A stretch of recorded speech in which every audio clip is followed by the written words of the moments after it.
El teléfono vibró a las 3:17 de la madrugada, y la pantalla iluminó la habitación como un fogonazo. 4 palabras parpadeaban en la notificación: tenemos que hablar. Fue como un disparo directo al pecho que me sacó del sueño y me dejó helado, con el corazón golpeando contra las costillas. La noche antes había sido tranquila, solo yo, el silencio y la certeza de que todo marchaba bien. Pero esas 4 palabras cambiaron el paisaje en un segundo, derribando muros de confianza que tardé meses en levantar. No hubo advertencias, ni pistas, ni un te amo de despedida. Solo ese tenemos que abría un abismo entre lo que creía y lo que se volvía real.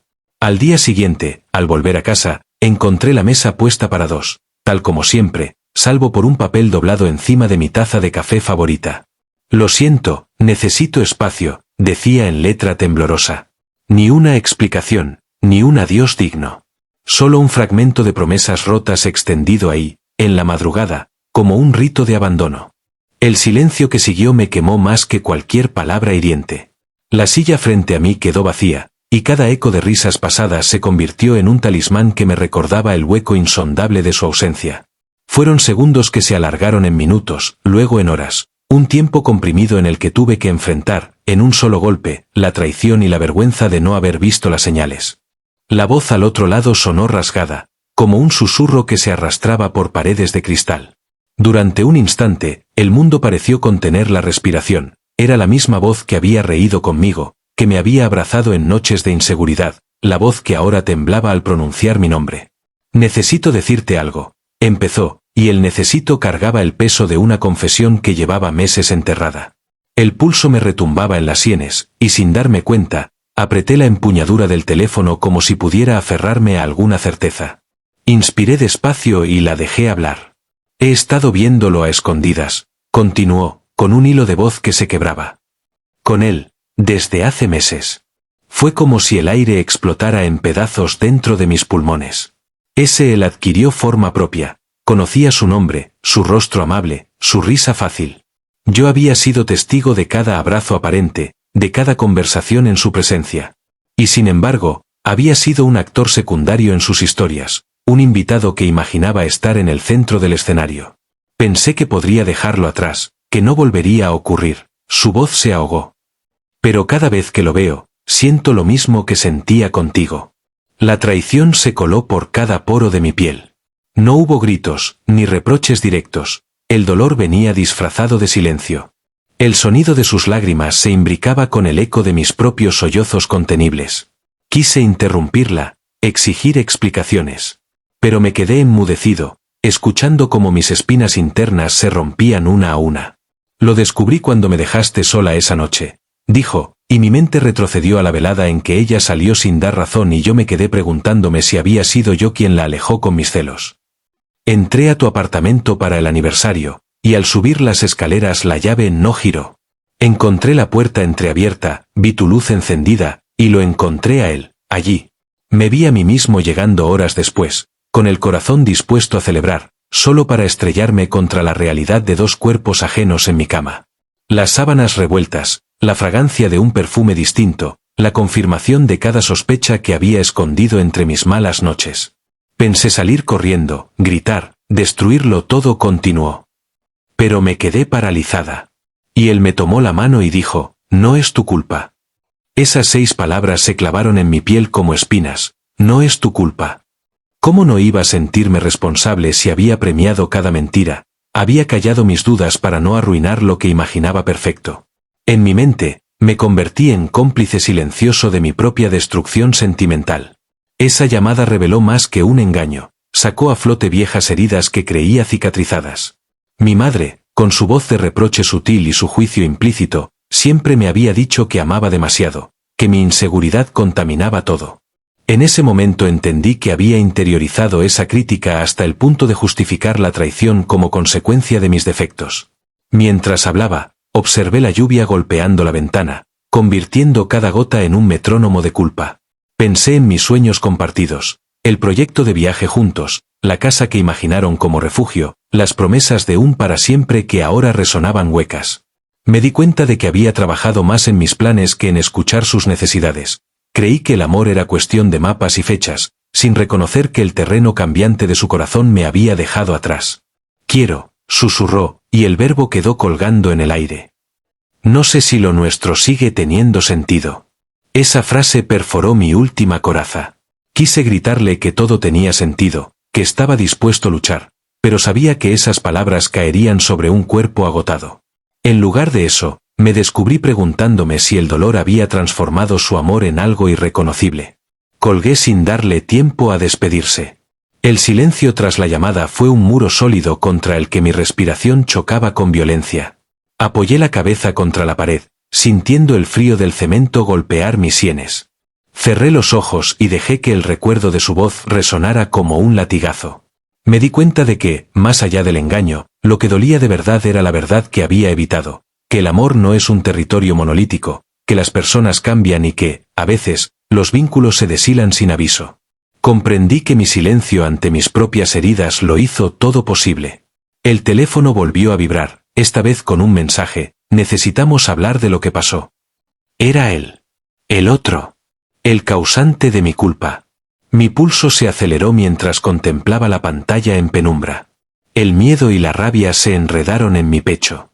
Si contestaba, sabía que enfrentarme a él significaría destapar secretos más oscuros, sus motivos, sus promesas rotas, esa alianza secreta que formaron mientras yo dormía. El semáforo cambió en la calle, pero yo seguía inmóvil, mirando el teléfono. La noche se colaba por la ventana con su manto de condena, y supe que la siguiente llamada iba a definir si me hundía más o comenzaba a reconstruirme. Atender el mensaje o dejar que la oscuridad se trague los últimos resquicios de esperanza. La pantalla seguía encendida, reflejando mi cara desencajada en medio de la noche. Cada pulso que recorría mis venas parecía gritarme que aquel mensaje no era una simple invitación al diálogo, sino la antesala de un nuevo golpe. Con el pulgar tembloroso, deslicé el dedo sobre la pantalla. Hola, tecleé sin ganas, y el visto apareció en cuanto presioné enviar. Al instante, el chat saltó con su burbuja de texto saliendo a la superficie. ¿Por qué no respondes? ¿Tienes miedo? 2 líneas tan simples que me retorcieron el estómago. ¿Miedo? Sí, tenía miedo de descubrir que él conocía más de mí que yo mismo. De enfrentar sus verdades a medias y sus reproches disfrazados de compasión. Sentí como la habitación se encogía a mi alrededor. El eco lejano de mis propios pensamientos se volvió un rugido. Si respondes, te harás pedazos. Si no respondes, te ahogarás en la duda. Di un paso atrás y me encontré contra la pared, como si el peso de esa elección hubiera cambiado las leyes de la gravedad. Respiré hondo y, con un movimiento decidido, tecleé: hablemos. Corté la espera enviando la nota, pero al momento de pulsar la llamada, el teléfono vibró de nuevo. Deja el humor, sé serio. Lo que tengo para ti no es un juego. La indignación prendió una llama en mi interior. ¿Quién era él para cuestionar mi miedo o mi sentido del humor? ¿Por qué usaba la amenaza de un juego cuando su propia traición había sido tan lacerante? Contesté la llamada y, tras un breve silencio lleno de interferencias, su voz apareció fría. No vine a disculparme, dijo. Vine a que entiendas por qué lo hice. Su tono era monótono, pero cada sílaba resonaba con una seguridad que me hizo sentir insignificante. Algo dentro de mí respondió con rabia. ¿Por qué tendría que entender algo que rompió mi vida? Escupí sin medirlo. Porque antes de ser cómplice de tu propio fracaso, replicó con calma, tienes que saber por qué ella y yo creímos que era mejor mentir. Ese nosotros me atravesó como un puñal. Él y ella, unidos en un pacto oscuro y silencioso. Sentí el estómago hacerse un vacío y las manos helarse. Olvídalo, masculle. No quiero escuchar más justificaciones. Colgué de forma intempestiva, sintiendo una mezcla de furia y vergüenza. ¿Por qué me importaba lo que él pensara? ¿Por qué me quemaba la necesidad de conocer sus razones?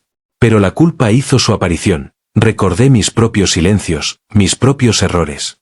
Todas esas veces que guardé mis dudas por miedo a parecer débil. Todas esas noches en que preferí ignorar señales por no arruinar el espejismo de nuestra felicidad. Volví a deslizar el pulgar y destaqué el mensaje más reciente. Piensa en esto, la traición duele, pero la ignorancia mata más. Las palabras resonaron en mi mente mientras me tambaleaba hacia la ventana. Miré la calle, los pocos coches que pasaban parecían fantasmas deslizándose en la penumbra. La ciudad seguía su curso indiferente, ajena al tsunami emocional que tenía encima. De pronto, caí en cuenta de que esa llamada no era solo una excusa para excavarme en las razones de su engaño, sino una trampa para que yo enfrentara mis propias verdades. Cerré los ojos y, por un instante, me vi a mí mismo hace años, negando partes de mi pasado, escondiendo cicatrices que ahora sangraban sin pausa. Comprendí que él jugaba con mis inseguridades, como yo había jugado con las suyas, y que ni él ni ella eran únicos responsables. En ese momento la pantalla del teléfono se iluminó con otra notificación: ¿contestarás o seguirás huyendo? La tensión me paralizó. Aceptar implicaba adentrarme en un terreno pantanoso, donde cada palabra sería un riesgo. Rechazarlo, un suicidio emocional donde la duda se multiplicaría sin control. Con el pulgar helado, estuve a punto de cerrar el chat. Pero nunca supe si fui lo suficientemente valiente para no darle al botón. El teléfono quedó dormido en mis manos, su pantalla oscura como un ojo que se niega a revelar secretos. Me hundí en el sillón, con la espalda encorvada y el pulso retumbando en la garganta. Pude saborear el amargor de la tensión en mis labios, un presagio de las verdades que se desangrarían si alguna vez abría esa puerta. Pero el silencio no era alivio, era una celda sin barrotes donde mis pensamientos hacían fila para golpearme.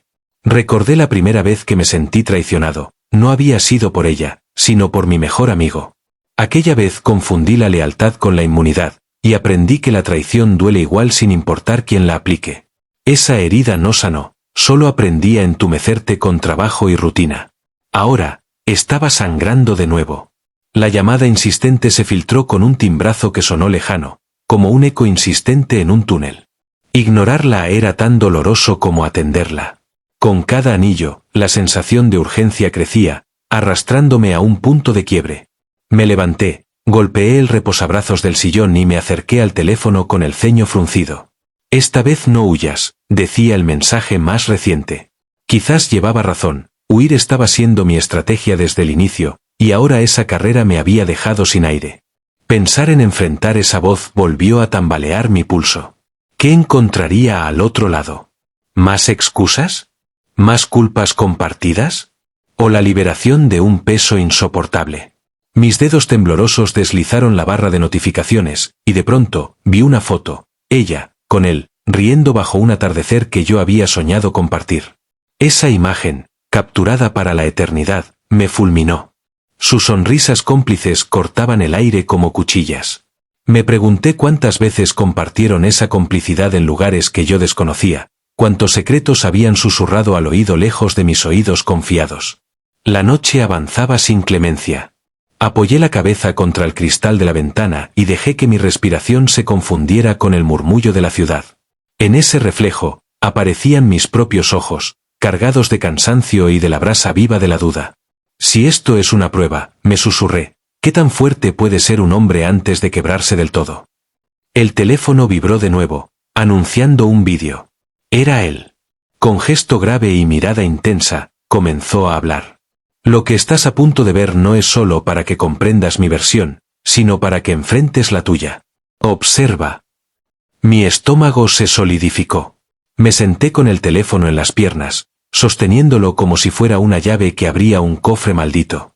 Apareció la imagen de ella y él juntos en un café, compartiendo confidencias y risas.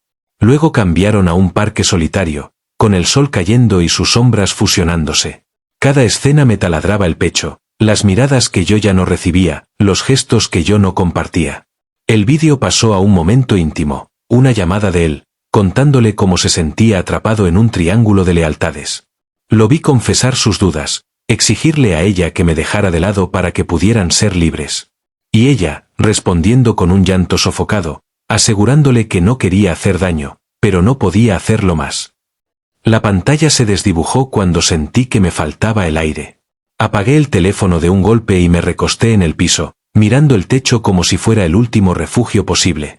Cada fotograma seguía danzando en mi mente, y la mezcla de furia, dolor y culpa me sacudía sin piedad. Me incorporé con un sonido seco, decidido a enfrentar aquello de una vez por todas. Me dirigí al cajón donde guardaba una libreta vieja, la misma en la que anotaba sueños y futuros planes que ahora parecían ser castillos de arena. La abrí en una página en blanco y, con la pluma temblando, escribí: ¿Por qué permití que el miedo me alejase de quien gritaba mi nombre? La libreta cayó al suelo, y con ella mi última coraza. La traición ya no era solo un acto de otros, era también mi creación, el resultado de mis silencios y mis inseguridades. Comprendí que para seguir debía desenterrar cada uno de mis fantasmas, uno por uno, y encarar el juicio de mi propia conciencia. El teléfono volvió a vibrar en el bolsillo con un mensaje final. Cuando estés listo, búscame. No prometo redención, pero sí la verdad completa. La noche estaba a punto de romperse, y con ella, el inicio de un camino más peligroso, el del enfrentamiento conmigo mismo y con quienes creía conocer. ¿Serías capaz de caminar hacia esa verdad, aunque te condenara para siempre? La madrugada avanzaba mientras el pulso del teléfono en el bolsillo seguía marcando un ritmo inquietante. Con la libreta en la mano, me detuve en seco frente al espejo del pasillo. La mirada que devolvía mi reflejo era un retrato de ruinas, los ojos hundidos, la barba descuidada, la camisa arrugada. Aquello no era un hombre imbatible, era un superviviente de sus propias dudas. Abrí la libreta de nuevo y pasé la punta de la pluma por las palabras entrecortadas. Las líneas escritas temblaban en el papel como mi voz la primera vez que confesé mi culpa a un amigo de infancia. Recordé su rostro sorprendido cuando le conté que, en el fondo, prefería callar mis miedos antes que enfrentar el rechazo. Pensé en tantas ocasiones en que me protegí a mí mismo mintiéndome. El silencio del piso se hizo insoportable, así que me lancé a la cocina a prepararme un café fuerte. El sonido de la cafetera goteando llenó el aire, cada gota era un recordatorio de que el tiempo no espera. Vertí el líquido humeante en una taza agrietada y di un sorbo. El amargor recorrió mi lengua como una bofetada de realidad. No puedo seguir huyendo, me dije en voz baja. Con cada letra, aquel diario improvisado se convirtió en un mapa de mi propia destrucción. Sabía que el enfrentamiento con él no iba a ser la solución completa, pero era un paso ineludible. Dejé la taza en la encimera y me abroché la cazadora, a pesar de que el frío de la noche perforaba la ventana abierta. El trayecto al café donde me citó fue un túnel de luces rojas y verdes que parpadeaban como advertencias. Mis dedos tamborileaban en el volante, nauseabundo por la expectativa de lo que vendría. Llegué justo cuando el reloj marcaba las 5:02 de la madrugada. Entré con la respiración contenida, reparando en cada mesa vacía, en el vapor que salía de las tazas de quienes ya arrancaban el día. En la última mesa, él me esperaba con la mirada fija en la puerta. Se incorporó al verme llegar y apartó la silla con un movimiento encorvado. Tenía la cara pálida y ojeras, igual que yo, pero había en su expresión una determinación que faltaba en mi propio reflejo. «Llegaste», dijo, con un hilo de voz ronca. «No esperé que vinieras». Me senté con cautela, intentando no soltar la libreta sobre la mesa. Él pidió un café sin mirarme, cuando volvió, deslizó la taza sin palabras. El silencio retumbó entre los dos. «Mira», exhaló, señalando mi libreta. «Todo eso es culpa mía y tuya a la vez. Si escuchar sus razones en un vídeo me había herido, oírlas en directo me desgarró aún más». Comenzó a contar cómo su propia inseguridad le había hecho aferrarse a promesas vacías, cómo ese miedo a la soledad lo llevó a buscar refugio en alguien que, igual que yo, quería sentirse indispensable. Mientras hablaba, los minutos se volvieron puñales discretos. Confesó que había alimentado el secreto porque pensaba que yo nunca notaría la grieta, que mi mirada fija en el futuro le había robado el presente. Admitió que no era solo él ni ella, éramos los tres víctimas de una visión idealizada del amor, de un pacto tácito donde el silencio era más valioso que la verdad. El café se enfrió sin que nadie lo tocara. Su voz enclenque concluyó con un suspiro hondo. «No espero que me perdones», dijo al fin. «Solo quiero que entiendas que esto no es un error aislado, sino el resultado de todo lo que nunca dijimos». Entonces levantó la vista y, por unos segundos, nuestros ojos rozaron las mismas cicatrices. Fue como si el reflejo de ese hombre en la mesa me mostrara un espejo de mis propias culpas. «¿Y ahora qué?», pregunté en un murmullo. Él guardó silencio, se reclinó y observó el humo que ascendía de mi taza. Después, deslizó un sobre marrón hacia mí. «Abre», invitó. El sobre tembló en mis manos. Dentro esperaba una carta manuscrita por ella, fechada justo el día en que todo comenzó. Al romper el sello, descubrí no solo palabras de arrepentimiento, sino la confesión de un secreto enterrado durante años, algo que ninguno de los dos había imaginado y que explicaba esa fisura inexplicable. La hoja crujió en mis dedos, y mi respiración se detuvo cuando leí la primera frase.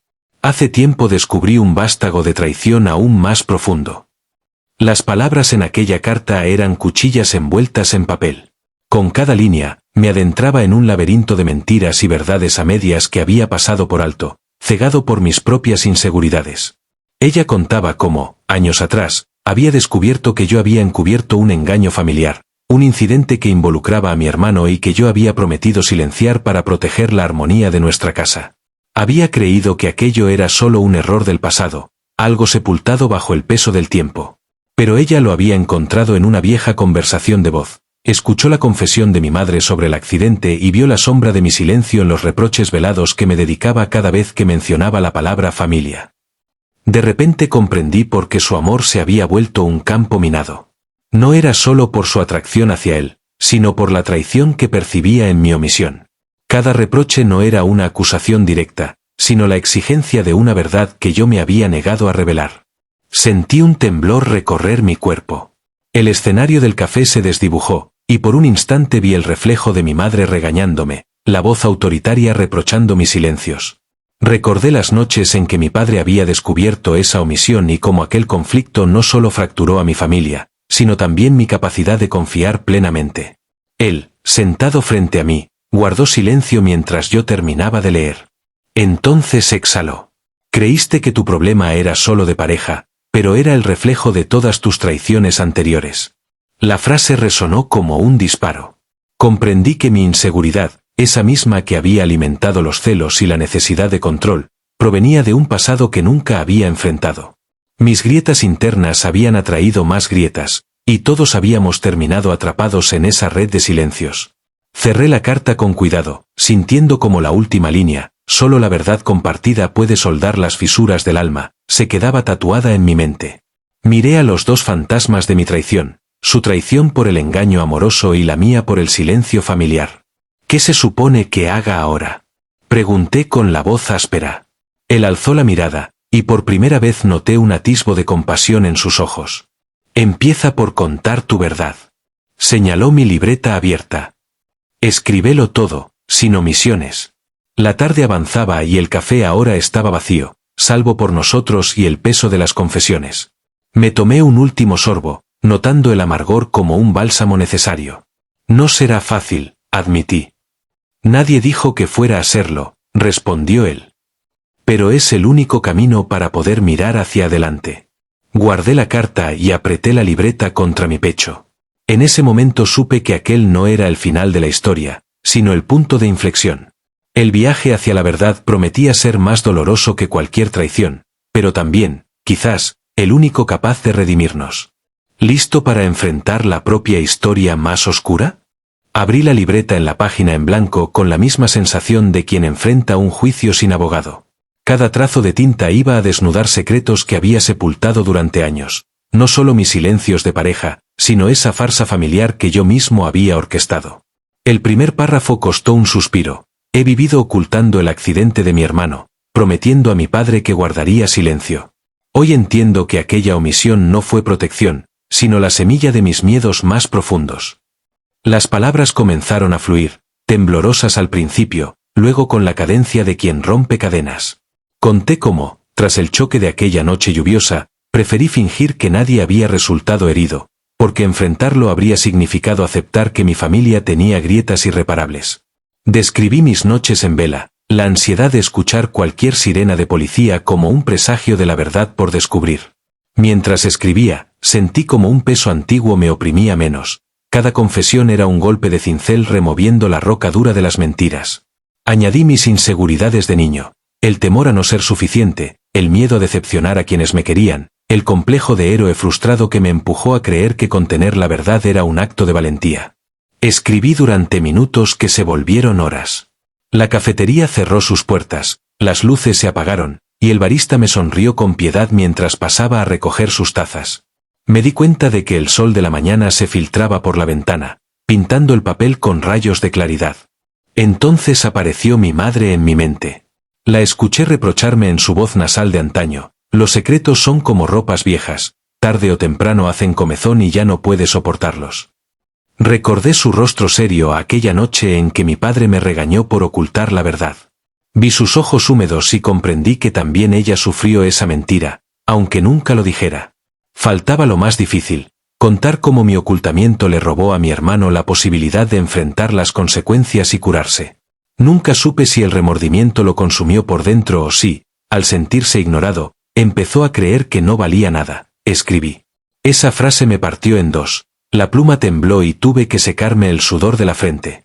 Respiré hondo y continué, pensando en mi hermano mayor, el que siempre me cuidó cuando éramos niños. Lo recordé consolándome tras cada caída, como si supiera que yo llevaba el peso del mundo en los hombros. No supe si él agradecería que por fin saliera la verdad a la luz o si sentiría rencor por haber sido invisibilizado. Cerré la libreta con una sacudida. Tenía ante mí más de 200 líneas, un testamento de mis traiciones internas. Me levanté despacio, consciente de que cada músculo de mi cuerpo estaba saturado de tensión y esperanza. Apreté el sobre con la carta de ella y la libreta con mi confesión, sintiendo su peso como un desafío. Debía compartir ambos con mi familia. Salí del café con paso decidido, el viento mañanero golpeando mi rostro con su frescura casi violenta. Llegué a la vieja casa de mi infancia, con la puerta de madera gastada que crujió al abrirse. Mi padre estaba en la sala, leyendo el periódico como si el tiempo no hubiera pasado. Mi madre alzó la vista, sus ojos se agrandaron al verme con los papeles en la mano. Papá, mamá, necesito mostrarles esto, dije con la voz ronca. Extender la carta sobre la mesa fue como lanzar una granada. El papel tembló y mi madre dio un paso atrás. Mi padre la tomó con manos temblorosas y comenzó a leer. Observé sus facciones cambiar, de la incredulidad al dolor, hasta el asombro silencioso de quien cree haber perdido la brújula de su vida. Luego les entregué mi libreta. Mi madre apartó la mirada, como si no se atreviera a explorar mis confesiones. Mi padre, en cambio, empezó a hojearlo con el ceño fruncido. Cada página leía en voz baja, como para no lastimarme con su reacción. Los minutos se estiraron y el aire se volvió tan denso que podía palparlo. ¿Por qué no me lo dijiste?, preguntó mi madre finalmente, con la voz quebrada. Pensé que me protegías. Creí que lo hacía, respondí, pero entendí que todo secreto nos daña a los tres. Mi padre cerró la libreta con un suspiro profundo. Se levantó, me rodeó con un brazo y me miró a los ojos. La verdad duele, hijo, pero es el único camino para sanar. Mi madre se unió al abrazo, y por primera vez en años sentí que un nudo en mi pecho se aflojaba. Observé aquel momento con una claridad dolorosa. La traición que había sembrado no desaparecía de un abrazo, pero el reconocimiento y el perdón abrieron una grieta de luz. Salimos los tres al patio trasero, donde el sol ya iluminaba el jardín. El aire olía a tierra mojada y promesas nuevas.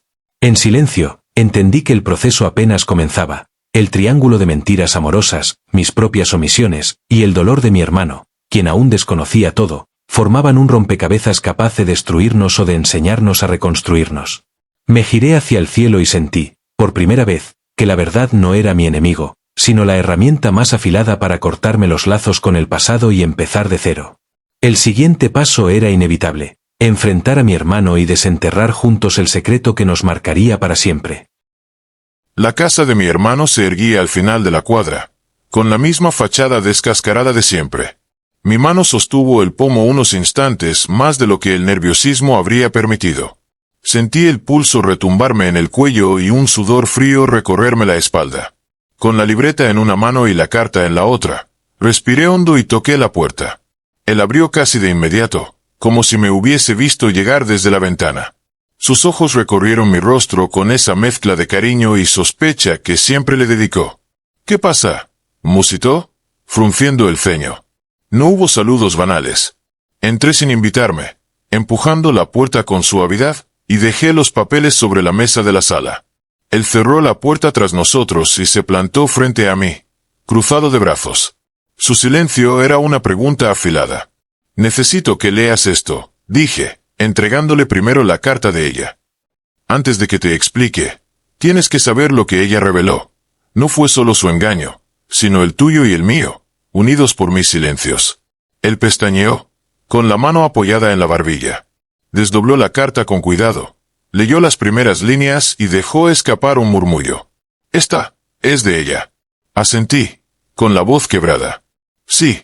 Y después de la tuya, tengo algo más para ti. Le di la libreta.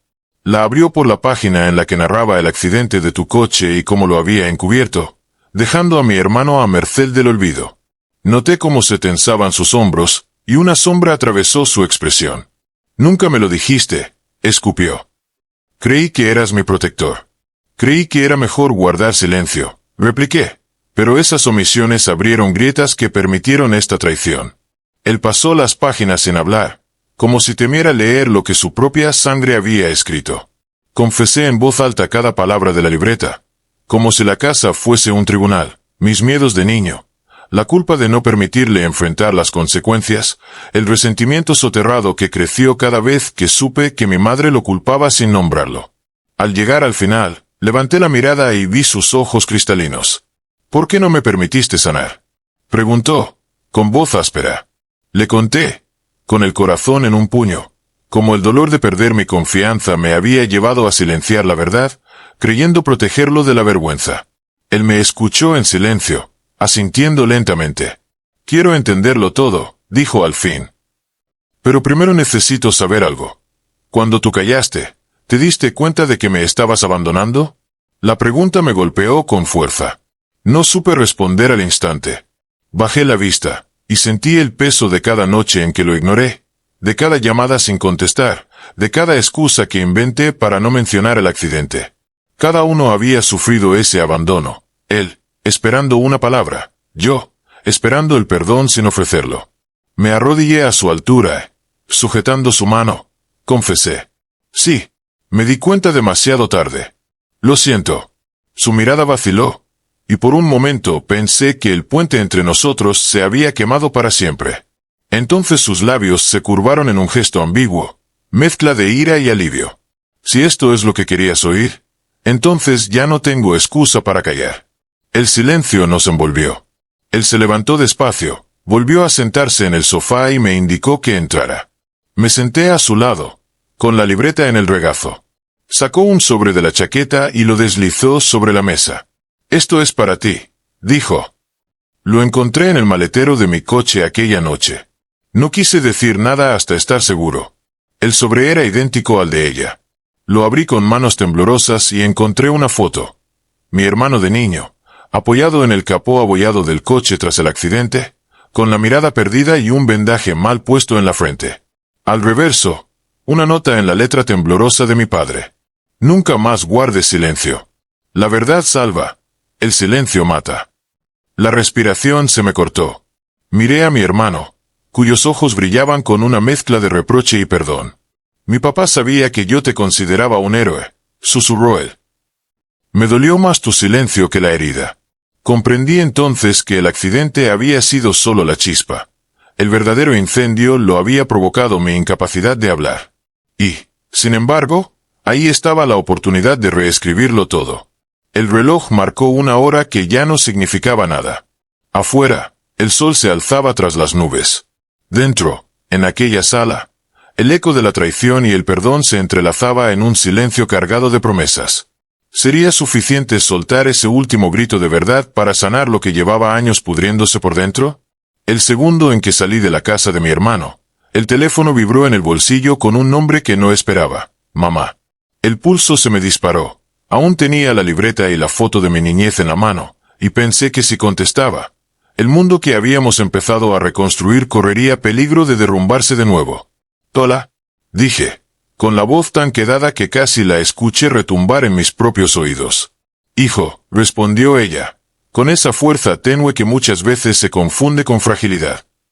«Necesito hablarles a los tres, a ti, a tu hermano y a tu padre. Es urgente». Las tres palabras se clavaron en mi mente como agujas. ¿Qué podía ser tan grave como para reunirnos otra vez? Mi hermano me esperaba en el coche, 2 calles más abajo, y sé que vio mi rostro pálido al otro lado de la ventana. Dime dónde y cuándo, respondí, conteniendo las ganas de colgar. Esta tarde, a las 6, en casa de tu abuela materna. Hay algo que debes saber sobre tu abuelo. Colgué. Mi hermano apareció a mi lado en apenas un parpadeo, con las cejas alzadas. ¿Todo bien?, preguntó. Mamá quiere vernos en 1 hora. Tiene algo sobre el abuelo. La mención de él fue como un vendaval que arrancó de nuevo mis dudas. Mi abuelo materno siempre fue una figura esquiva, envuelta en rumores familiares nunca pronunciados. La urgencia en la voz de mi madre olía a secretos que podrían reabrir cicatrices. Al llegar al coche, cerré la puerta y le di un vistazo a mi hermano. Sus ojos buscaban respuestas antes de las palabras. No hizo falta preguntar. Ambos sabíamos que aquello no sería sencillo. Conducimos en silencio hasta la vieja casa de mi abuela, un caserón cubierto de enredaderas, con el efecto de detener el tiempo. El portón crujió al abrirse, y los pasos sobre la grava parecían retomar un eco que llevaba años dormido. En el jardín delantero, mamá nos esperaba, con las manos entrelazadas y la mirada fija en el suelo. Al verme llegar, alzó la vista y sus ojos se humedecieron. Abrió la puerta y entramos sin mediar palabra. La sala olía a lavanda y a perfume antiguo. Sobre la mesa baja, una fotografía enmarcada mostraba a mi abuelo sonriendo junto a mi abuela, años atrás, con un niño que ahora reconocía, era yo. Pero el detalle que antes había pasado desapercibido era un pergamino doblado junto a Marco. Lo encontré en el ático, dijo mi madre. Quise quemarlo, pero tu padre me detuvo. Creí que guardarlo sería demasiado doloroso. Desdobló el papel. Con voz temblorosa, comenzó a leer. A mi querido hijo, si llegas a encontrar esto, significa que mis decisiones te alcanzaron antes de que pudiera protegerte. La inscripción llevaba la letra firme de mi abuelo, pero las palabras se deshacían en un temblor emocional. Mamá hizo una pausa y tragó saliva. Él escribió esto la misma noche en que murieron los registros médicos de tu hermano. La ambulancia nunca reportó el estado real de su lesión, y en esa carta admite que hubo otra persona presente, alguien que desapareció del parte oficial. El silencio se extendió mientras mis latidos retumbaban en mis oídos. ¿Qué conexión tenía aquello con el accidente que había ocultado? ¿Quién era ese misterioso testigo? Él temía que, si salía a la luz, el apellido quedaría manchado, continuó mi madre. Y me pidió que destruyera la carta tras leerla. Pero la dejé escondida, por si algún día necesitábamos remendar lo que estaba podrido. Levanté la vista con la libreta en la mano, notando cómo cada página escrita parecía cobrar nueva dimensión. Mi hermano palideció. ¿Estás diciendo que abuelo sabía más de lo que nos contó y que mintió en un momento crítico?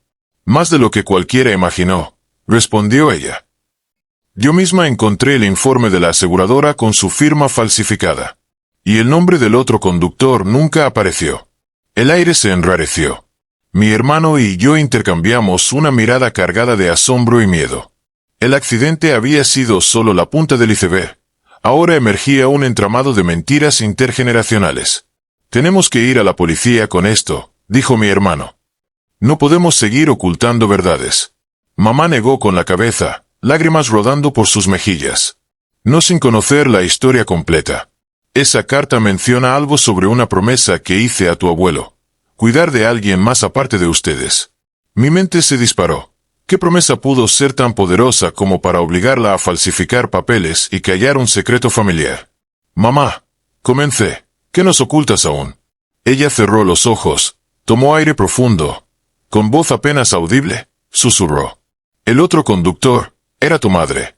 La habitación quedó suspendida en un silencio mortal. Sentí que el mundo giraba sin control, que todas mis certezas se desmoronaban. ¿Podrías imaginar una traición tan cercana, tan inesperada, que reescriba por completo la historia de tu propia familia? El silencio se quebró con un suspiro que salió de lo más hondo. Mi madre deslizó la carta y la libreta sobre la mesa, sus manos temblorosas revelando un terror antiguo. El rostro de mi hermano palideció hasta volverse casi translúcido, como si la sangre huyera de sus venas. Nadie interrumpió ese instante. La sala entera parecía contener el aliento. Lo siento tanto, susurró mamá, con los ojos clavados en el pergamino. Jamás quise que supieran esto de esa manera. Todo mi mundo dio un vuelco. La mujer que me había arropado en las noches de fiebre, que había secado mis lágrimas en los momentos más oscuros, ahora confesaba que fue ella misma la que provocó la herida más profunda de mi vida. Su propio engaño en ese accidente, su nombre falsificado para protegerse, y después, su silencio cómplice en mi destino. Mi hermano se levantó de un salto y la miró con furia. ¿Cómo pudiste ocultarme algo así?, exigió. Esa ambulancia me dejó en peritaje sin importar nada más que el apellido de papá. Su voz resonó con un dolor que traspasó las paredes. En su mirada había rabia, traición, un anhelo de respuestas tan voraz que parecía quemarlo. Mamá cerró los ojos, como si las palabras le dolieran físicamente. Luego inhaló con fuerza.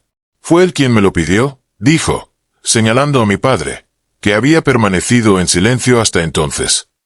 Temía que el escándalo nos destruyese. Decía que nuestra reputación valía más que la justicia para su propio hijo.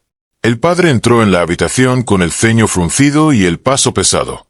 No soltó palabras de inmediato. Se detuvo junto a la mesa, puso la mano sobre el sobreabierto, sin mirarnos a ninguno, murmuró. «Fue un error terrible. Creí que mi deber era proteger a mi familia. Pero al callar, los condené. Mi hermano y yo nos miramos con incredulidad. El hombre fuerte y distante que habíamos conocido ahora se mostraba vulnerable, con los hombros caídos y la voz quebrada. «¿Por qué no lo dijiste?», le pregunté, con un nudo en la garganta. «¿Por qué permitiste que continuara esta farsa?». Papá me miró con los ojos húmedos, luchando contra el peso de la culpa. «Porque creí que un accidente aislado no justificaba un terremoto de verdades. Pensé, si lo cuento todo, destruiremos esta familia». Pero la destrucción ya estaba aquí, solo que no la habían visto. Un golpe de rabia me sacudió el pecho. Nos estaban condenando. Grité. «A ti, a mí y a mi hermano». Mamá se tapó la cara con las manos y sollozó. Papá bajó la cabeza, incapaz de sostener mi mirada. Las paredes del salón crujían bajo el peso de años de mentiras. Mi hermano, con el rostro desencajado, retrocedió un paso y respiró hondo. Luego, en un murmullo, dijo: «Necesito salir». Salió de la casa sin esperar respuesta, dejando tras de sí la puerta golpeada y un eco de pasos afligidos. Nos quedamos mi madre y yo, inmóviles, como dos fantasmas atrapados en la culpa. Papá se acercó y posó una mano temblorosa sobre mi hombro. Su tacto, antes reconfortante, ahora era una brasa abrasadora. «Hijo», murmuró, «no sé cómo reparar lo que he arruinado». Tuve que contener mis ganas de empujarlo, de decirle todas las verdades que habían callado. En lugar de eso, inspiré despacio y me giré hacia mi madre. Sus ojos rojos me imploraban perdón. «¿Dónde? ¿Dónde podemos encontrar a la ambulancia?», pregunté. «¿Quién firmó la hoja de servicio?». Mamá sollozó y sacó un sobre arrugado de su bolso. Lo abrió con cuidado y extrajo una copia amarillenta del parte de atención prehospitalaria. Señaló la firma falsificada, igual a la suya, y el nombre borroneado del segundo conductor, un espacio en blanco que jamás había sido rellenado. «Eso es todo lo que tengo», dijo. «El informe real lo destruyeron. Solo esta copia sobrevivió porque la escondí». Papá me entregó el documento y bajó la voz. «Si quieren justicia, tendrán que buscar todo lo demás, testigos, cámaras, cualquier rastro de ese día. La carta de tu abuelo, la carta de ella, mi confesión, es el detonante. Pero ustedes dos serán quienes retracen la verdad». Mi mente se aceleró. César, mi hermano, necesitaba respuestas inmediatas. Yo sentía un peso inmenso, pero al mismo tiempo una determinación nueva. Sabía que nuestra familia estaba al borde del abismo, pero también comprendí que solo enfrentando cada capa de silencio podríamos reconstruirnos. Miré a mi madre, arrodillada y sollozante, y después a mi padre, cabizbajo. Respiré hondo. «Esto no termina aquí», dije con voz firme. «Iremos a la policía, buscaremos testigos y cada registro que podamos encontrar. Y, mientras tanto, nos mantendremos unidos, porque si volvemos a caer en el silencio, todo lo que hoy descubrimos no habrá servido de nada». Papá levantó la mirada, los ojos brillando con orgullo y remordimiento. Mamá asintió con lágrimas, como quien finalmente acepta su propio castigo. Al salir de la casa para buscar a César, sentí que el aire me golpeaba con una intensidad nueva. El mundo seguía su curso a nuestro alrededor, ajeno al terremoto familiar que habíamos desatado. Sabía que nos quedaba un camino duro, plagado de revelaciones y confrontaciones, pero también vislumbré un atisbo de libertad. La verdad, por más dolorosa que fuera, era el único puente capaz de salvarnos. ¿Podrán dos hermanos, armados con secretos y cicatrices, reclamar su propia historia antes de que el silencio los devore de nuevo? El aire de la tarde se volvía más denso mientras César y yo caminábamos por la avenida principal, con el parte amarillento sujeto en mi mano como si fuera la única prueba de nuestra salvación. Él avanzaba a mi lado, los puños apretados, la mandíbula tensa. No habló durante varios minutos, simplemente ajustaba el ritmo de sus pasos al mío, como si midiera la distancia entre el pasado que acabábamos de descubrir y el futuro que aún teníamos que afrontar. ¿Por dónde empezamos?, le pregunté al fin, con la voz rasgada. Sus ojos se clavaron en los escaparates de las tiendas, pero la mirada era de otro lugar, de aquellos días en los que me esperaba en la puerta con la bici lista para pedalear sin preocupaciones. Un niño confiado, sin necesidad de ocultar nada. Primero, la estación de bomberos, dijo con calma tensa. Alguien firmó aquel parte, y aunque destruyeron el informe, seguro que queda algún registro de la llamada de emergencia o el registro del camión. Asentí. Era el plan más lógico, pero el detalle de la falsificación me seguía punzando. La firma de mi madre, el espacio en blanco del segundo conductor.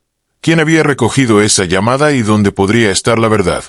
Llegamos al viejo cuartel, un edificio de ladrillo rojo con las letras Bomberos Voluntarios desgastadas por el sol. Entramos sin avisar. El olor a equipo húmedo y gasolina nos dio la bienvenida. Una bombera joven nos atendió en recepción, sorprendida de vernos con papeles en mano. Buscamos el registro de una salida. Hace 18 años, el día del accidente. Expliqué, con la garganta seca. Tenemos copia de un parte prehospitalario, pero necesitamos el informe de la central. Ella frunció el ceño y miró la computadora. Tecleó con silenciosa rapidez, luego ladeó la cabeza. Quizá haya algo, pero esos archivos digitales empezaron hace 15 años. Antes, todo era papel. Tendría que revisar el archivo físico. Su tono fue amable, pero en su mirada vi un buena suerte implícito. Mientras ella se dirigía a una sala trasera, César puso la mano en mi hombro. Nunca pensé que buscar justicia fuera tan cansado. Sonreí con ironía. Era cierto. La verdad se exhibía como un tesoro enterrado bajo montañas de papelería y décadas de negligencia. La bombera volvió con 3 carpetas gastadas. Estos listados de salidas son de archivo de 199.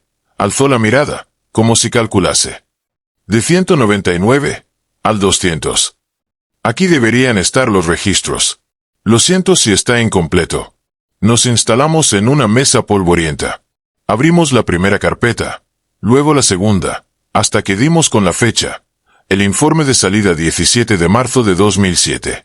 Mi pulso se disparó. Mira, señalé con el dedo. Aquí está la hora, 10:47. Y el destino, Avenida 12 con la calle M. Felicitaciones mutuas quedaron suspendidas en el aire. Pero el informe reveló que la ambulancia llegó. Curiosamente, el segundo conductor fue consignado solo como testigo presencial. Su nombre no aparecía. ¿Cómo es posible?, murmuró César. Aquí debería figurar mi nombre o el de ella. La bombera se encogió de hombros. Registrar testigo no implica nombre, solo si lo solicitan. Tal vez lo hicieron rápido. Leí en voz alta el párrafo de observaciones. Conductor B inconsciente. Herida leve en el hombro. Testigo. Señalan que un familiar retiró al conductor B sin firmar alta médica. Eso explicaba por qué papá forzó el alta. Un familiar retiró al herido. Mi madre, claramente. Pero también revelaba el vacío que nos dejó sin rastro del testigo. Necesitamos hallar a ese familiar, dije. Si encontramos quién firmó el alta o quién retiró la camilla, tendremos su identidad. La bombera nos guió al archivo de hojas de alta, que había sido llevado a un contenedor al fondo del corralón. Después de revolver pilas de cajas, apareció una carpeta con sobres. Al fondo, varias hojas amarillentas. Sacamos la que coincidía con la fecha. César leyó con voz temblorosa. Alta voluntaria por familiar, firma ilegible. Documento registrado por S. Hernández.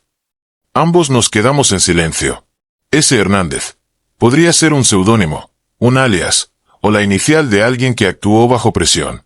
Hay que cruzar este dato con el padrón de empleados del cuartel de entonces, propuso César. También con el registro telefónico, añadí. El número de la llamada de emergencia debe estar en alguna bitácora. Salimos con las copias en mano y regresamos al coche. La adrenalina nos impulsaba, pero al mismo tiempo el cansancio pesaba en nuestros hombros. El sol ya bajaba en el horizonte. ¿Te das cuenta?, me dijo César al arrancar el motor. Hemos pasado de ser víctimas de mentiras familiares a investigadores de nuestro propio caso. Asentí, mientras contemplaba el papel antiguo que me quemaba las manos. Lo haremos, respondí. Pero esto es solo el comienzo. Primero, S. Hernández. Después, testigos de esa noche, vecinos, acompañantes, cualquiera que recuerde un camión de bomberos en la esquina. César puso el GPS hacia la subcomisaría local, donde nos prometieron acceso a las bitácoras. El coche avanzó entre el tráfico vespertino. Cada semáforo parecía medir nuestra paciencia. Próxima salida, comisaría segunda, anunció la pantalla. ¿Estás asustado?, pregunté, mirando de reojo a mi hermano. Él inspiró hondo y sonrió con tristeza. Asustado y vivo. Hace años que no me sentía así. Como si algo finalmente importara de verdad. Vi sus ojos en el retrovisor y supe que, aunque el camino fuera largo y doloroso, no estaba solo en esto. La traición nos había roto, el silencio nos había hundido, pero ahora la búsqueda de la verdad nos unía en una causa mayor. Recuperar nuestra historia, rescatar nuestro pasado. Tal vez, encontrar un modo de perdonarnos a nosotros mismos. El próximo obstáculo sería descubrir quién era ese Hernández y que la obligó a sellar un secreto que nos costó tanto descubrir. La subcomisaría estaba semivacía cuando entramos, el mostrador custodiado por un policía de rostro adusto que nos miró con recelo cuando le entregué la autorización familiar. El pasillo olía a desinfectante y expedientes viejos, las luces fluorescentes zumbaban como un enjambre hambriento. Buscamos la bitácora telefónica de emergencia del 17 de marzo de 2007. Dije, esforzándome por sonar firme. Necesitamos el registro de la llamada que solicitó la ambulancia esa noche. Él resopló y nos indicó una puerta al fondo. La abrimos y dimos con una sala repleta de estanterías atiborradas de cuadernos con cubiertas de cuero desvencijadas. Cada tomo, marcado con un año, era un año de voces desesperadas registradas en tinta. Localizamos el de 2007. Con cuidado, abrí la cubierta y busqué la sección de marzo. Cada página era un desfile de nombres y números, pero había una columna titulada Hora, otro origen y una tercera destino. Luego, al final de la página, un recuadro reservado para observaciones. Aquí, susurró César. 10:45, llamada de residencia particular hacia central de bomberos. Cerré los ojos para contener el temblor cuando anoté el número de origen. Coincidía con el prefijo de nuestra calle de infancia. Eso significaba que la llamada no pasó por un tercero. Fue directa desde el hogar donde crecimos. Apunta también esto, dijo César, señalando una nota al margen. Operadora P. Hernández atendió y asignó unidad 47. La misma S. Hernández que firmó el parte de alta. Solo que aquí aparecía como P. Hernández. Quizá un error, o tal vez era su inicial verdadera, y la S una confusión deliberada para ocultar su papel. Tenemos que encontrarla, concluí. Ella sabe más de lo que dice. Nos levantamos con las copias en mano y regresamos al mostrador, donde el oficial nos esperaba con una mirada menos hosca, quizá impresionado por nuestra determinación. ¿Algo más?, preguntó. Sí, respondí. Queremos la lista de empleados de 2007, si es posible. Un nombre completo de la operadora P. Hernández. Él negó con la cabeza. Esos datos están bajo reserva. Necesitarían orden judicial. Sentí un golpe en el estómago. La burocracia se levantaba ahora como un muro impenetrable. Miré a César. En su gesto, vi el mismo destello de furia e impotencia que me recorría. Entendemos, dije. Pero no nos daremos por vencidos. Salimos de la subcomisaría bajo un cielo que comenzaba a teñirse de naranja. La ciudad vibraba con su rutina, pero para nosotros esa puesta de sol era el recordatorio de cuánto quedaba por desenterrar. ¿Orden judicial?, murmuró César cuando arrancamos el coche. Eso nos costará tiempo y gastos. No hay otra, respondí, ajustándome el cinturón. Tendremos que buscar un abogado que nos ayude pro bono, o quizá contactar a alguna organización de derechos civiles.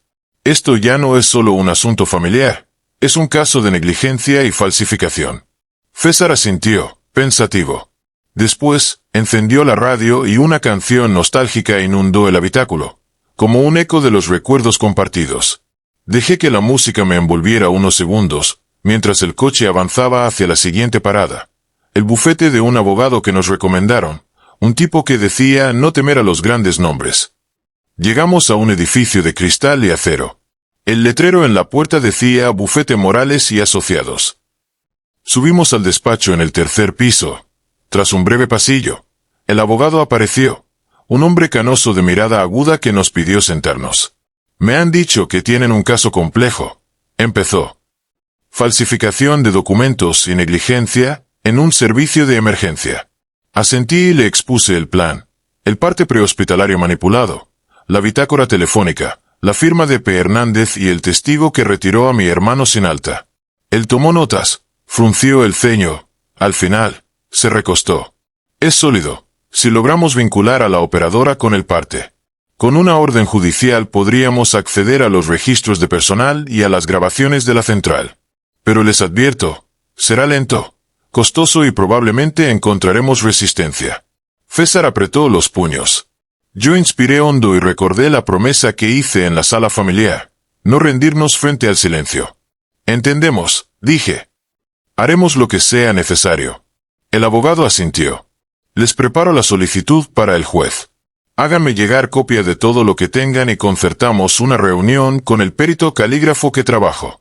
Salimos del despacho con contratos y hojas de costo en la mano, la determinación latiendo en cada palabra. Afuera, la tarde caía y las farolas comenzaban a encenderse. Estamos en esto hasta el final, le dije a César. No importa cuánto demore. Él me sonrió, esa misma sonrisa que nos mantuvo unidos cuando creímos que todo estaba perdido. Al fin siento que estamos escribiendo nuestra propia historia, respondió, y no la que otros decidieron por nosotros. El ruido del tráfico nos envolvió mientras caminábamos hacia el coche. Sabía que la batalla legal apenas comenzaba, pero también comprendí que afrontar ese proceso sería el siguiente gran salto hacia la sanación. Después de todo, la verdad que busca justicia es la misma que sana las heridas más profundas. ¿Están dos hermanos dispuestos a persistir contra la burocracia para rescatar la dignidad que alguien se atrevió a arrebatarles? La noche se apoderó de la ciudad mientras el auto nos dejaba frente al edificio de la corte. Sus luces de neón parpadeaban como un faro de esperanza y temor al mismo tiempo. Cruzamos las puertas giratorias con la carpeta bajo el brazo. Sentí el peso de nuestros secretos y la determinación de exponerlos ante un juez. En la sala de audiencias, los bancos crujieron bajo nuestro paso. El abogado Morales interpuso la solicitud, orden judicial para acceder a los registros de personal y las grabaciones de la central de emergencias. El juez, un hombre de mirada impenetrable, nos interrogó brevemente, si estábamos al tanto de las implicaciones legales, los costos y los riesgos. Asentimos sin dudar. Concedida la orden, anunció finalmente. El secretario notificará al departamento correspondiente para entregar la información solicitada en un plazo no mayor a 10 días hábiles. Salimos al pasillo con un suspiro contenido. 10 días, parecían una eternidad, pero también significaban un paso tangible hacia la verdad. César me miró y, sin palabras, supe que compartía el mismo alivio y el mismo vértigo. De regreso en el coche, nos dimos cuenta de que necesitábamos un plan para esos días de espera. El bufete nos proporcionó el nombre de la perito calígrafa y del técnico de grabaciones. Además, sugirieron entrevistar a quien atendió la ambulancia, el bombero conductor y el paramédico. Podemos dividir tareas, propuse. Tú vas a hablar con los bomberos, yo me encargo de la parte médica y las grabaciones. César asintió. En su mirada vi la energía que necesitábamos para seguir. Al caer la primera madrugada, empecé a revisar el plano de la central de emergencias que un contacto me pasó en un chat de exoperadores. Vi la ubicación de las cabinas telefónicas, el archivo de cintas y la oficina de la supervisora, la misma área donde P. Hernández operaba. Cada esquina de aquel plano era un posible testigo de la verdad. Mientras tanto, César se reunió con el jefe de bomberos en el cuartel. Entró tras una puerta corrediza y regresó con un hombre alto, de manos robustas y mirada cansada. Él era el conductor de la unidad 47, me presentó. Se llama Ramírez. Tomé nota de su nombre, y en un gesto de gratitud, le ofrecí café. Ramírez cruzó los brazos y suspiró antes de hablar. Recuerdo esa noche. No porque fuera especial, sino porque mi compañera estaba de guardia y estaba molesta, dijo, señalando una foto antigua. Esa es Pilar. ¿La conocen? Asentimos, era P. Hernández. La imagen, con la placa de identificación, nos confirmó su identidad completa, Pilar Hernández Ramírez. Ella contestó la llamada y reportó la salida, continuó. Cuando llegamos, el chico estaba inconsciente. La familia apareció de inmediato y exigió llevarse al herido. Yo firmé el parte de atención, pero el alta la hicieron ellos mismos, sin mi visto bueno. César intercambió una mirada conmigo. Teníamos el testimonio del conductor y la confirmación del nombre de Pilar. Aquello reforzaba nuestra petición judicial. Al día siguiente, recibimos una caja con cintas y un disco duro pequeño, las grabaciones de la central. Era el material de las cabinas, incluyendo la llamada de esa noche. Pasamos una hora juntos, en mi sala, escuchando la voz impersonal de la operadora asignando la unidad. Luego, buscando la mención a nuestro apellido en las conversaciones de seguimiento. Unidad 47 en camino, Dispanding Tocal from calle 12 esquina calle M, se oía. Luego, al volver la grabación tras el alta, Pilar aparece. Confirmo alta voluntaria por parte del familiar. Cierro reporte. Con cada clic del audio, el nudo en mi garganta crecía. La confirmación de su voz oficial y la omisión de un segundo conductor reforzaban nuestra teoría. Pilar había manipulado el proceso. 3 días después, la perito calígrafa entregó su dictamen. La firma del parte prehospitalario era 98% coincidencia con la de Pilar Hernández Ramírez, y no con la de nuestra madre. Había simulado su rúbrica con precisión. Con ese informe y el testimonio de Ramírez, volvimos al bufete para preparar la siguiente fase, presentar la falsificación y la negligencia ante la fiscalía. Nos miramos con la sensación de estar en el umbral de algo grande.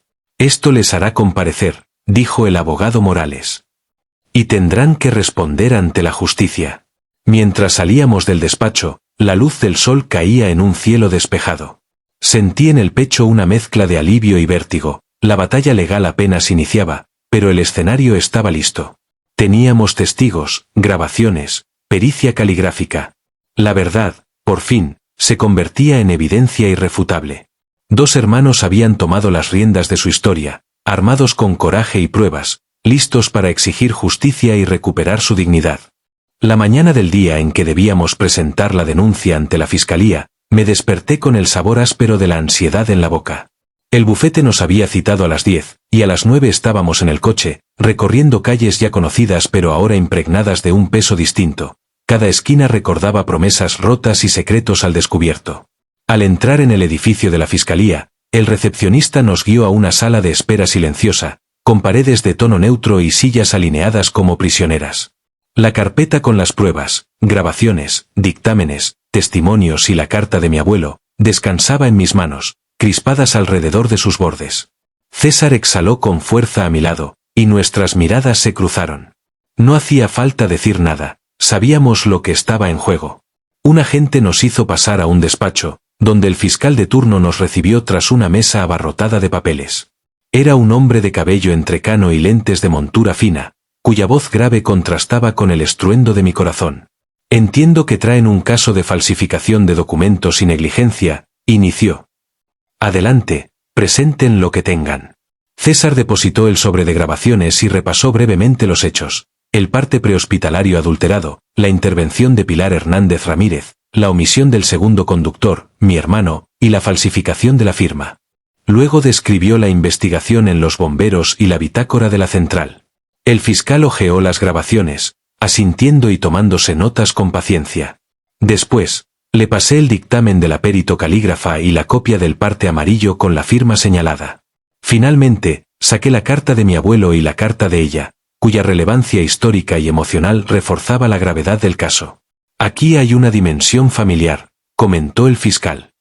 Podríamos imputar tanto a la operadora como a su supervisora por falsificación y abuso de funciones, también a los responsables de la ambulancia por negligencia grave. Respecto a la omisión de su madre y padre, tendría que revisarlo, pero es un agravante. El ambiente se tornó denso. César se tensó y yo noté cómo el fiscal levantaba la mirada, como calibrando la magnitud de nuestra denuncia. Procederé a girar las citaciones, continuó. Pilar Hernández Ramírez comparecerá en calidad de imputada. También citaré al conductor Ramírez y a la supervisora de turno aquella noche. Sus padres podrían ser requeridos como testigos o imputados si hubo colaboración. Un escalofrío me recorrió la espalda, mis progenitores, acusados formalmente. Su silencio cómplice pronto se convertiría en evidencia judicial. ¿Y la familia afectada?, preguntó el fiscal. ¿Desean constituirse como parte querellante? Sí, respondí con decisión. Mi hermano y yo representamos los intereses de nuestro otro hermano, el conductor B, que fue retenido sin alta. Queremos que se reconozca el daño moral y que se repare la negligencia. El fiscal asintió, llenó varios formularios y estampó el sello oficial. Nos explicó los plazos. En un mes tendríamos la primera audiencia. Entretanto, las investigaciones seguirían y la fiscalía recabaría pruebas adicionales. Al salir, la carpeta con el sello de admitido pesaba aún más, pero en ese peso sentí también un aliento de victoria. Habíamos transformado nuestra venganza personal en un proceso jurídico. Lo logramos, susurró César. Ahora solo falta ver la verdad ante un juez. Asentí, mientras el sol de mediodía caía con fuerza sobre las aceras. Los pasos de la gente se entremezclaban con el rumor de nuestra propia historia en marcha. Sabía que el camino sería largo y que aún quedaban 2 bloques antes de cerrar este capítulo. Pero, por primera vez en años, sentí la certeza de que la verdad tenía un hogar donde defenderse. 2 hermanos entablan batalla legal para imponer justicia. La escena está puesta, los acusados advertidos, y el reloj judicial comienza a correr. El sol de la tarde proyectaba sombras alargadas sobre la ciudad cuando salimos de la fiscalía. La carpeta con el sello admitido descansaba en el asiento junto a mí, como una promesa de que aquellas hojas amarillentas y grabaciones se convertirían en justicia palpable. Pero la sensación de triunfo estaba matizada por la incertidumbre. Los acusados ahora no podían esconderse, pero el proceso apenas comenzaba. ¿Qué sigue ahora?, preguntó César, mientras subíamos al coche. Esperar la notificación de la audiencia preliminar, respondí. Y prepararnos, posibles confrontaciones en sala, testigos, documentos que certifiquen todo. Él asintió con el ceño fruncido. El silencio que se instaló entre nosotros no era cómodo, estaba cargado de un significado profundo. Sabíamos que ya no éramos aquellos muchachos que saltaban en bicicleta sin pensar en consecuencias. Ahora éramos 2 hermanos embarcados en una cruzada legal. Esa noche, reunimos a la familia en la casa de siempre. Padres y hermano menor compartieron la comida más tensa que recuerdo. Las miradas se cruzaron, cargadas de reproches y dudas. Mi madre sostenía mi mano con fuerza, como si al hacerlo pudiera pedir perdón sin palabras. Mi padre, cabizbajo, apenas podía sostener la mirada de mi hermano mayor. Mañana, dije con voz firme entre el ruido de los platos, cada uno deberá declarar en la fiscalía. Sus testimonios son parte del proceso. La tensión estalló al instante. Mi madre sollozó, mi padre lanzó un suspiro pesado y mi hermano menor, con la voz cortada, preguntó si eso era justo. No es para culparlos, expliqué. Ustedes fueron parte de la verdad que ocultamos. Ahora es el momento de repararla. Mi padre negó con la cabeza, pero asintió. Mi madre cerró los ojos, exhaló y se secó las lágrimas. El hermano menor se abrazó a mí, temblando. Sentí el peso de la responsabilidad, no podía quebrarme, porque ya no luchábamos solo por nosotros, sino por nuestra historia compartida. Esa madrugada fue larga. Preparé junto al abogado Morales un dossier con líneas de tiempo, pruebas y posibles preguntas. Ensayamos mi testimonio, luego el de César. Revisamos cada grabación, cada dictamen, cada frase de la carta del abuelo y de ella. Cada detalle importaba. El día de la audiencia preliminar amaneció frío y gris. Entramos al juzgado con nuestros archivos, el expediente bajo el brazo, y respiramos hondo al cruzar la puerta. La sala estaba llena de papeles y bancos largos, cuyos asientos crujían bajo el vaivén de los que esperaban su turno. El juez, de toga impecable, ordenó llamar a las partes. Pilar Hernández Ramírez y el conductor Ramírez comparecieron, junto con la supervisora de turno y nuestros padres como testigos. Al ver sus rostros, Sentí un golpe de emoción. Era la primera vez que nos enfrentábamos cara a cara. Procederemos a escuchar su versión de los hechos, anunció el juez. Primero habló Pilar. Su voz temblorosa intentó justificar la falsificación, miedo a represalias, órdenes de supervisión, confusión entre turnos. Cada excusa sonaba endeble frente al dictamen pericial. Luego la supervisora relató que seguía protocolos estrictos y que la responsabilidad final era de la operadora. El conductor Ramírez narró su testimonio. Corroboró que la firma no fue la de mi madre, que él solo firmó su parte y que la familia exigió la salida. Su relato fue claro, contundente y, sobre todo, coherente con nuestras pruebas. Llegó el turno de nuestros padres. Mi madre, con voz entrecortada, admitió su intento de tapar la verdad y dijo que había actuado bajo un pacto con mi padre. Él, con la mirada baja, reconoció su culpabilidad y se disculpó ante el tribunal. Fue una confesión que estremeció la sala. Entiendo, dijo el juez, que aquí hay responsabilidad compartida, de la operadora, de la supervisora, de quienes firmaron documentos falsos y de quienes ocultaron información relevante. Se abre periodo de pruebas para determinar sanciones y reparaciones. Con ese fallo preliminar, salimos de la sala con un peso menos y otro más. Alivio porque la verdad estaba reconocida, pero la certeza de que aún faltaba el veredicto definitivo. Al cruzar el umbral del juzgado, César y yo nos miramos. No hubo palabras, nuestras sonrisas cansadas lo dijeron todo. Habíamos resistido la traición, desmontado los silencios y plasmado la verdad en un tribunal. Esto no termina hasta que la sentencia sea justa, murmuró él. Lo sé, respondí. Pero hoy ganamos algo invaluable, el reconocimiento de nuestra historia. La tarde cayó sobre la ciudad y, por primera vez en años, sentí que el pasado dolía, sí, pero que el camino hacia la sanación también estaba en marcha. 2 hermanos habían enfrentado a su familia y al sistema judicial para desenmascarar mentiras y exigir justicia. La siguiente parada sería el veredicto que cerrara el círculo de la verdad. La sentencia llegó en un amanecer templado, con el canto de los pájaros mezclándose con el zumbido lejano del tráfico. El tribunal se llenó de murmullos expectantes. Nosotros 2 cruzamos la puerta con la carpeta del expediente apretada contra el pecho, sintiendo el pulso anunciar un momento que cambiaría para siempre el rumbo de nuestras vidas. El juez entró y, tras saludar, procedió a leer la decisión final. Comenzó reconociendo la gravedad de las falsificaciones y omisiones. Pilar Hernández Ramírez fue declarada culpable de falsificación de documento público y prevaricación, y la supervisora que avaló su actuación recibió una sanción por negligencia administrativa grave. Ambos fueron condenados a pena de inhabilitación profesional y multa, destinando el monto recaudado a un fondo para apoyar a personas agredidas por negligencias médicas. Luego, con voz pausada, el magistrado se refirió a la responsabilidad moral y civil de nuestros padres. Reconoció que, si bien su actuación no encajaba en el delito penal principal, su omisión constituyó un agravante de la violación de derechos de mi hermano. Les impuso una reparación civil, atender los gastos médicos y de rehabilitación que hubieran surgido de la herida no tratada, así como una compensación por el daño moral. Además, ordenó la inscripción de un protocolo familiar obligatorio, sesiones de mediación y seguimiento psicológico para la reconstrucción de la relación filial. Mientras escuchaba, sentí un nudo aflojarse en mi pecho. No era victoria de venganza, sino justicia con propósito de reparación. Miré a César, sus ojos se humedecieron, y una mezcla de alivio y orgullo dibujó una sonrisa contenida en sus labios. Gracias, susurré a nuestro abogado Morales, que asintió con humildad. El juez concluyó con una reflexión. La verdad, por más dolorosa que sea, es el cimiento ineludible de la dignidad humana. Que esta sentencia sirva de lección. Ni el miedo ni la vergüenza pueden ser coartadas suficientes para tapar la justicia. Con el fallo oficial estampado en nuestras manos, salimos del juzgado bajo un sol amable. El aire olía a promesas cumplidas. Cada paso resonó distinto, ya no éramos víctimas indefensas, sino guardianes de nuestra propia historia.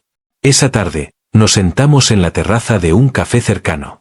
Pedimos 2 cafés largos, y antes de hablar, dejamos que la luz del atardecer empapara nuestras caras.